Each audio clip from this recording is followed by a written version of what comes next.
So guys ये है मेरे क्लाइंट। इनको आज क्या है, इस हेयर के ऊपर रूट हेयर चाहिए फैशन शेड के साथ।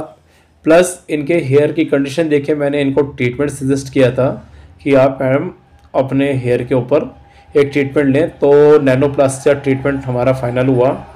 सो सबसे पहले हमने रूट टचअप किया फैशन शेड के साथ, उसके बाद वॉश करके ड्राई कर रहा हूँ मैं, जैसे कि आपको दिखाई दे रहा होगा। और इसके बाद हम जो स्टार्ट करेंगे इसके ऊपर करेंगे नैनोप्लास्टिया ट्रीटमेंट। सो नैनोप्लास्टिया ट्रीटमेंट की एप्लीकेशन करने के बाद फिर मैंने इसको 40 मिनट्स के लिए रेस्ट के ऊपर रखा।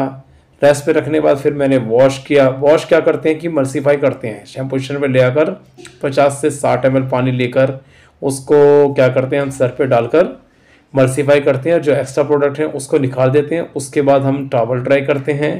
टॉवल ड्राई करने के बाद हमने क्या करना होता है, ब्लो ड्राई करना होता है।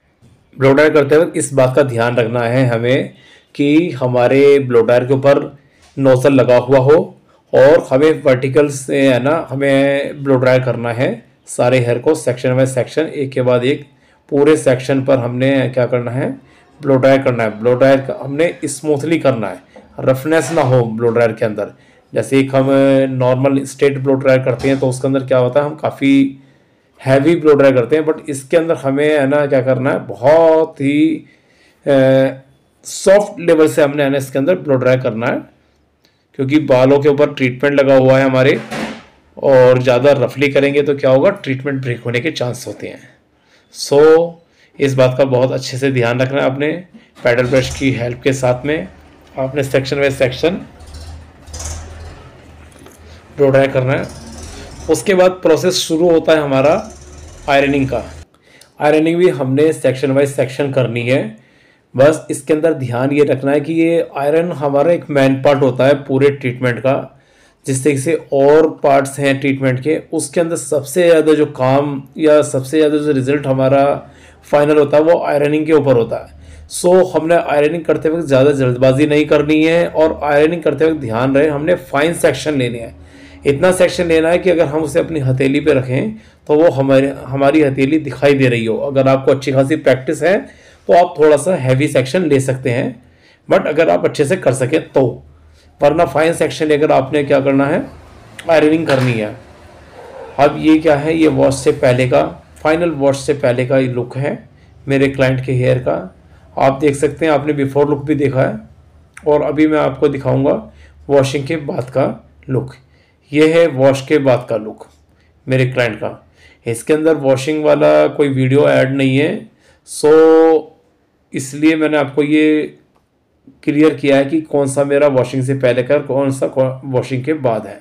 इसके बाद मेरे क्लाइंट से डिसाइड हुआ था एक हेयर कट के लिए, सो उनको हेयर कट दिया जा रहा है ये। तो लगभग जितने भी ट्रीटमेंट होते हैं उसके बाद 90% वन लेंथ हेयर कट ही दिया जाता है, और वन लेंथ हेयर कट के अलावा दूसरा कट देना कोई बेनिफिट भी नहीं है। देखिए, अगर क्लाइंट की डिमांड है दूसरा कट लेने की तो दें आप, बट उसमें क्या होगा, हमने जब ट्रीटमेंट लिया है लेंथ को सेव करने के लिए, तो बेहतर है कि हम उसका एक एंजॉय करें उस लेंथ का जिसके लिए हमने ट्रीटमेंट कराया है। तो वन लेंथ में क्या है, हमारी लेंथ कम से कम छोटी होती है, शॉर्ट होती है, और ट्रीटमेंट बचा रहता है। सो वन लेंथ कट ज़्यादा खूबसूरत लगता है हर ट्रीटमेंट के बाद। सो ये मेरे क्लाइंट का फाइनल लुक है, देख सकते हैं आप। सो गाइस, बताइए किस तरीके का लुक लगा मेरे क्लाइंट का, और किस तरीके इनका बिफोर का लुक था।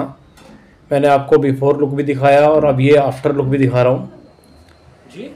ठीक है गाइस, फिर किसी एक नए ट्रीटमेंट को, किसी एक और प्रॉब्लम्स को लेकर मिलता हूँ आपसे। ये ट्रीटमेंट काफ़ी चैलेंजिंग था क्योंकि मेरे क्लाइंट के सर पर हेयर थे ही नहीं, और उसके ऊपर मुझे ये ट्रीटमेंट करना था। और देखिए, इनके फ्रंट पे बैक में बाल बहुत ज़्यादा कम थे, बट अब ट्रीटमेंट होने बाद क्या है, आपको दिखाई दे रहा हूँ कि बालों की क्वालिटी क्या हो। सी यू, बाय बाय।